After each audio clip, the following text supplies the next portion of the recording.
The clock had barely struck the hour when the words began to spread. From Calgary to Regina, from Edmonton to the farmlands of Saskatchewan, a single announcement rippled across the West. And within minutes, it had reached Ottawa, sending shockwaves straight to the heart of Prime Minister Mark Carney's government. Tonight, Canada stands on edge. Because for the first time in decades, the Western provinces are no longer whispering about breaking away. They are saying something louder, bolder, something Ottawa has long feared, a unified push toward what many are calling the WEXIT moment. But what does this really mean? What did they announce just minutes ago? And how could it change Canada as we know it? The Western grievances are not new. For years, Alberta, Saskatchewan, and parts of British Columbia have accused Ottawa of ignoring their energy sector, siphoning billions in equalization payments, and imposing policies that strangle their economic future. Farmers say they're drowning in federal regulations. Energy workers feel their livelihoods are under attack. And everyday families ask themselves a single, haunting question: does Ottawa even care about the West anymore? That sentiment, simmering for years, has finally boiled over. The announcement today, made in a carefully worded joint statement by Western leaders, is being described by some as the most defiant act against Confederation in a generation. While they stopped short of calling it an outright declaration of separation, the tone left little room for doubt. These provinces want leverage. They want recognition. And they want Ottawa to understand that time is running out. Insiders who saw early drafts of the statement say it included phrases that will leave federal officials wide-eyed tonight: restoring autonomy, protecting Western wealth, and charting our own course if necessary. Each line, chosen deliberately, feels like a shot across Ottawa's bow. And here's where it becomes even more unsettling, because the timing is no accident. This comes just weeks after Prime Minister Mark Carney doubled down on his climate commitments, signaling new restrictions on oil and gas. It comes as Ottawa pushes forward with costly federal programs that many Western taxpayers say they never asked for. And it comes as polls in Alberta and Saskatchewan show record levels of support for the idea of Western independence. Could it be coincidence? Or is this the opening move of a larger strategy? Across the West, the reaction has been electric. Some call this a long overdue fight back. Others whisper nervously that this could be the beginning of the end of Canada as we know it. On social media, the word WEXIT is trending nationwide, mocked by some, celebrated by others, but impossible to ignore. And in Ottawa? Silence. Deafening silence.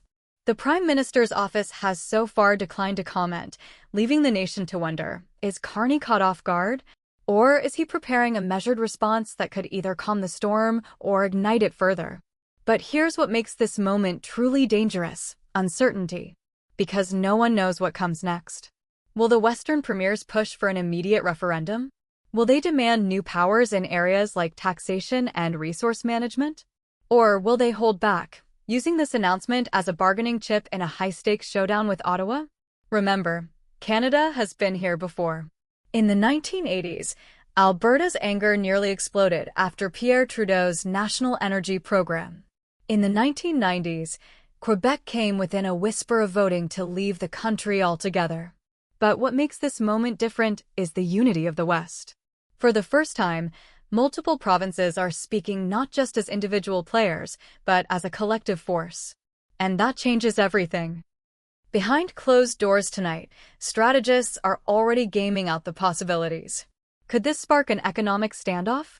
Could trade routes be disrupted if provinces start flexing their independence? What happens to the Canadian dollar if investors sense political instability?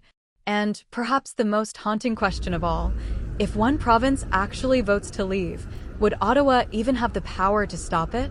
Experts are warning that the psychological impact alone is massive.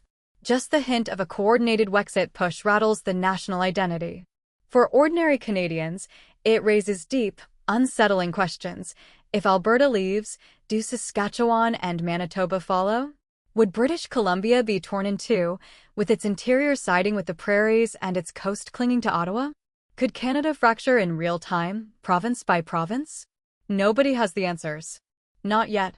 What is clear, however, is that this announcement was designed to send a message, not just to Ottawa, but to every Canadian. A message that the West is tired of waiting. That patience has run out.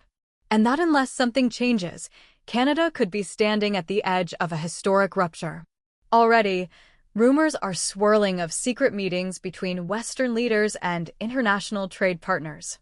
Some speculate that early talks are underway about how an independent Western bloc could market its resources directly to the United States and Asia. Others dismiss it as political theater designed only to pressure Ottawa into concessions. But one thing is certain, even whispers of such talks are enough to unsettle markets and send chills through Ottawa's corridors of power. Tonight, the country feels divided in ways it hasn't in decades. And while no referendum has been called, no constitution torn apart, the symbolism of this moment is undeniable. Canada is no longer a nation calmly debating energy policy or taxation. It is a nation questioning whether its very foundation can hold. And here's the suspenseful truth. Every Canadian, from the oil fields of Alberta to the condos of Toronto, is now waiting. Waiting to see how Ottawa responds. Waiting to see whether Western leaders double down or pull back. Waiting to know if this was a bluff, or the first chapter of something much bigger. But there's another layer to this story, one that few are talking about, yet could be the most explosive of all. The financial angle. Because if Western provinces begin carving out their own path, it's not just politics at stake. It's money, billions of dollars in revenue, taxes, and pensions. Think about it. Western provinces are responsible for an outsized share of Canada's natural resource wealth. Oil, gas, potash, agriculture, the backbone of the national economy. If Alberta and Saskatchewan suddenly decided to withhold even part of their contributions to Ottawa, what would happen to federal programs? What would happen to seniors depending on CPP and OAS payments that are pooled nationally? What would happen to infrastructure dollars flowing east? Economists are warning that Ottawa's fiscal stability could unravel almost overnight if the West chose to flex that financial muscle. And behind the scenes, some analysts suggest that this was the very point of tonight's announcement, to remind Ottawa of who holds the purse strings. One announcement. 5 minutes ago. And suddenly, Canada feels more fragile than ever before. If you found this breakdown eye-opening, don't forget to hit that like button. It tells us you want more stories the mainstream won't touch. And if you haven't already, make sure to subscribe and turn on the notification bell, because the next update on this WEXIT storm could drop at any moment and you won't want to miss it.